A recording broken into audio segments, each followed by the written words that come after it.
let's blow up a guy, shall we?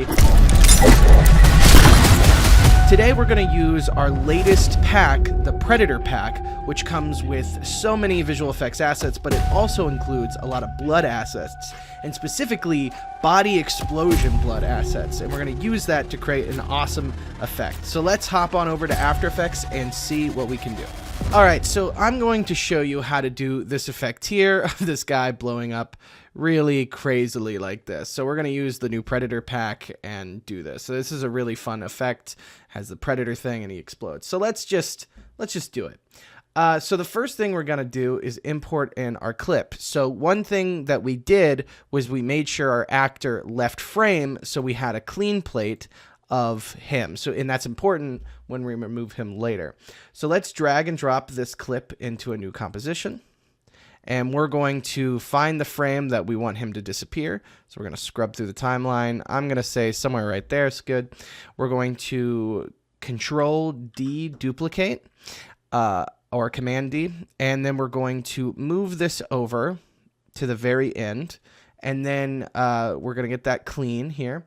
And then we're going to right click and go to Time, Freeze Frame. What that does is it freeze frames it. Doesn't that work? And then let's drag this out to fit the rest of the timeline. One thing you'll notice is that because it was like sort of a moving shot, it's not going to be perfectly aligned. So the easiest way to align this is taking the difference mode option. So if you go to your transfer modes and you switch this to difference, and we turn on the clip, you'll see this weird little thing. But if you sort of move things around, you'll notice. So this is basically just lining it up as best as you can. So right here, I'm lining up it. And basically the dark means there's barely any change, and anything else there is changes. So there's a little bit of parallax, and obviously the trees are moving, but if we get this general area black right behind him, then that's all we need. So if we switch this to normal and we turn this off and on, you'll kind of see it's a pretty good clean plate.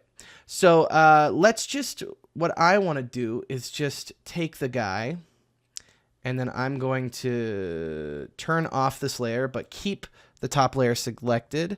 And I'm just going to generally mask around him like this. And one thing we'll probably have to do also is make the mask bigger to fit his whole motion. I didn't realize I had to do that until right now, which is fine. So let's make the mask a little bit bigger. And if we turn on this clip, you'll see that he kind of just disappears. Let's also make this starting frame right when it happens. So basically like that. And then you'll kind of see his arms kind of move out. Just adjust the mask. One thing we're going to need to do is track the shot. So let's also do that, because obviously the clean plate is sort of moving, and that's kind of breaking the illusion there. So let's track this. So let's take this clip here, and then we'll go to the tracker, and we're going to just 2D track the ground or the background plate. I'm just going to track motion, and I'm going to track someplace on the ground here. So it brings up this new little layer here. I'm going to track, I don't know, I'm going to try to find a point that he doesn't pass over. This like piece of moss work. So basically what a tracker does is you're just trying to find high contrast values that you can, it can reference and track throughout the shot.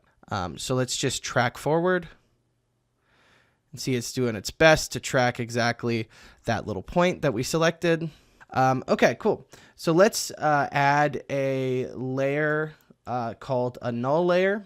So if you go to Layer, New, Null Object, it will create a null object in the composition window. And in your layer window, let's click on the tracking point, and let's edit the target. And that target is that new null we created. Hit OK and hit Apply. And then just hit OK. because we tracked forward from just this time, the animation will only really show up on all the shots that we tracked. So let's close out of the layer, and now we have a null that's following the ground. Let's take this clean plate, and then let's use the parent and link and parent it to the null, and now you'll see it's tracked to the shot here. And I also think we need to start moving this just so he's not in frame. I also don't think we need this whole thing, so I'm just going to trim the comp to about here and trim comp to work area. Cool. Let's fit this, and let's watch it back. Boom! He disappears, and we just need to make sure we get that little hand bit at the top there, and then boom! Disappears. Looks great. Great magician stuff. One thing that will probably help blend it a little bit is if we add a little bit of feathering, maybe about like 31, and if you kind of see, it'll just feather the edges. And how I did that is I just hit F on my keyboard to pull up the feathering as well, and that just blends in that VFX shot a little bit to make it look perfect. All right, cool, perfect. So now we have him exploding, and that looks fine. So now let's add some explosions. So let's add explosion 9. Blood explosion 9 here. So we want to like sort of time this out a little before he reacts. So it's like, so this is 4K and this is 1080p. So it's pretty big, but I actually kind of think it works. So if we sort of play forward and yeah, and see, I didn't even do any effects and I just dragged it on there and it's working pretty well. So let's keep that. One thing that we probably want to do is just link this to the null as well, so it kind of inherits the motion of the world a little bit. And see, this is awesome. Like it's already pretty much there. We can like go in here and add some effects to this. So if we kind of go to effects and presets and we type in, I don't know, I like using Lumetri color. I know not a lot of people like Lumetri color, but I do. So let's add it to our shot. Sometimes it does this weird glitch where it like makes things smaller for a second, but if you just adjust something, it's fine.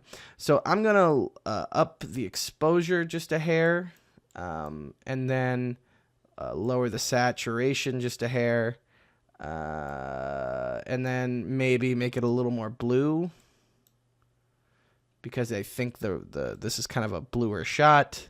Just play around with the colors and try to match your scene appropriately. It's also probably appropriate to add a little bit of blurring because this is a 4K shot and it's really clean. So let's add like a Gaussian blur to this. Just like a tiny amount, just to help mix the shot. Yeah, like a 1.9 looks good. And it's really subtle, but it does help to add to the realism. Okay, perfect. You have to add sound effects as you're doing VFX because it helps. So let's add blood explosion 13 to the shot. This is a more chunky explosion. I kind of like it for hiding that, hiding him a little bit more here, and it might be something we have to scale up a little bit and sort of play around with. And really, I'm just doing this to hide the disappearing of him, you know what I mean? And we just want to sort of match that ground plane. So I like the chunkiness because it's more like human part, you know, human body parts and stuff. And again, let's track this to the null so it's tracked to the ground a little bit. And then what we could do is literally just duplicate our color and blur on the previous layer and copy and paste that onto this layer, and it should all look fine.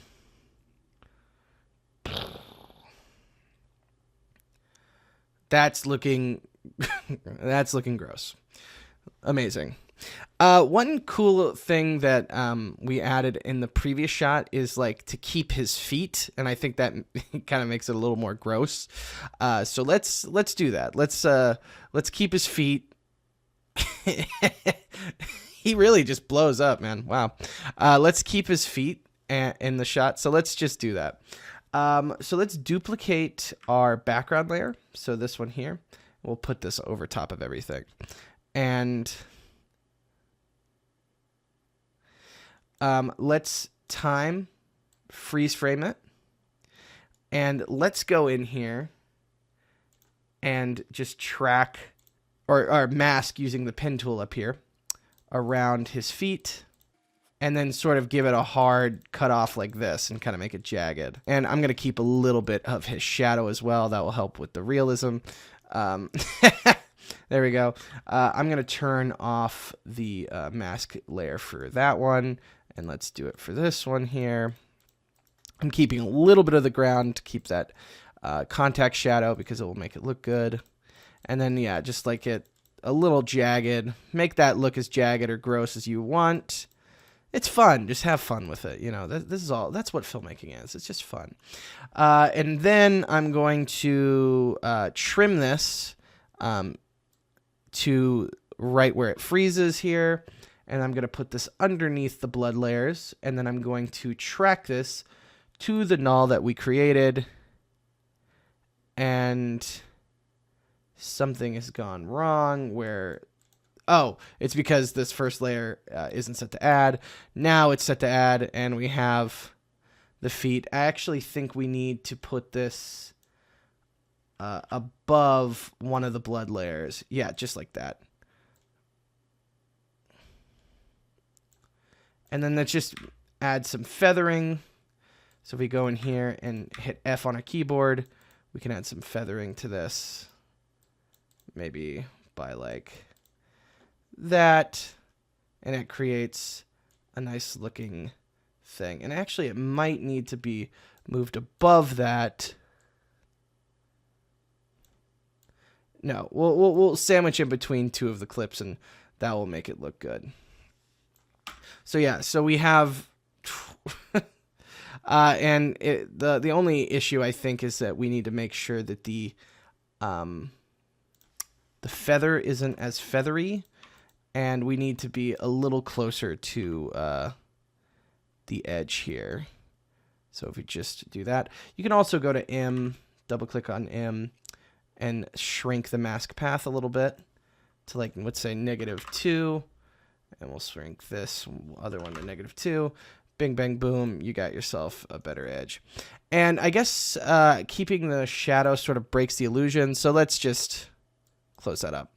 No big deal. Yeah, that looks great. Oh, gosh. That guy really... that guy really didn't know what was going to happen. And then I think I'm going to slowly fade another duplicate of the feet as the chunks sort of fall down, so it's on top of the ground blood. So I'm just going to fade in a layer that's on top of it like this, so that the feet are on top of the blood. That's kind of the key to it, where it goes like that. And so we have a layer that's sandwiched in below the blood, and then as it sort of falls down, we're fading in a duplicate of the feet at the exact same spot that goes above everything, so that it looks like it's on top of the blood. Pretty simple. Awesome. So now let's add the dots. So this is in the Predator pack, and it's this cool kind of effect that has like, it has like sort of these, like the heat-seeking kind of look from Predator.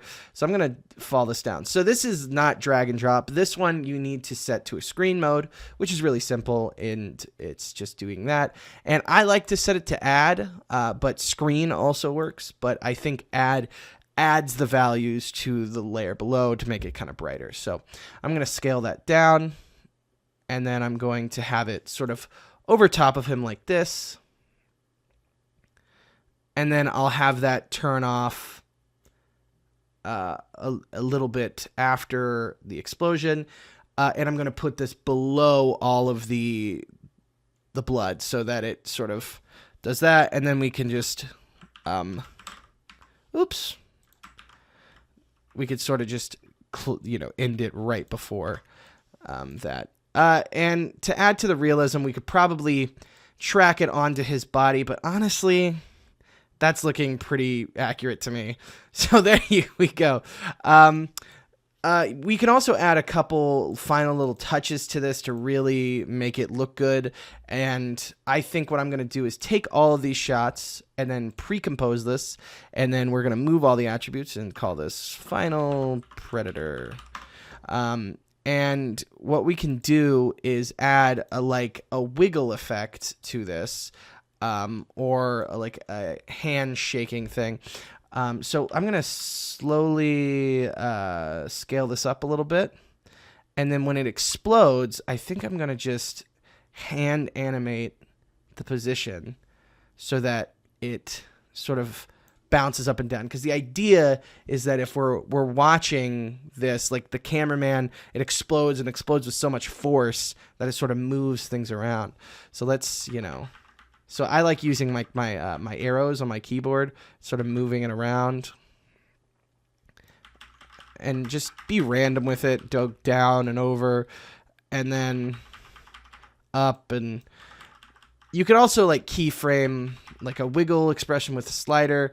But I think with something like this, I don't really want it to be handshaky too much. I just sort of want that initial impact to be emphasized. So just a few keyframes might look good. Yeah, just like that. And I'm going to copy the first position and then paste it at the end so that it's at the original position it was. And another thing we could do is add a little bit of motion blur. So if you don't see it, it's this little ball with a couple balls below it. Click that, and then it will bring motion blur. So the shot, when you animate it, you could see that it's a little bit more motion blurry when it's moving fast. And if you don't see that, hit toggle switches and modes. There we go. We could also, a cool thing that we did in the example is just sort of add like a basic red solid. So if you hit Control Y or Command Y or go to Layer, New Solid, let's just add a dark red sort of look. You can either select a color from the actual thing and hit OK. And then just have it at like a really low opacity, maybe like 17 or something like that. And then just animate the opacity of it going from 0 to 17 to like sort of, I don't know, it just kind of gives a feeling of like it just got darker because all the blood happened, It's kind of a cool effect. But yeah, basically that is how you achieve a big body explosion. This poor guy, he didn't deserve all this. But yeah, that's basically how you do it. Please remember to subscribe, like, and comment. It really helps out the channel. Thank you so much for watching, everyone, and have a good rest of your day.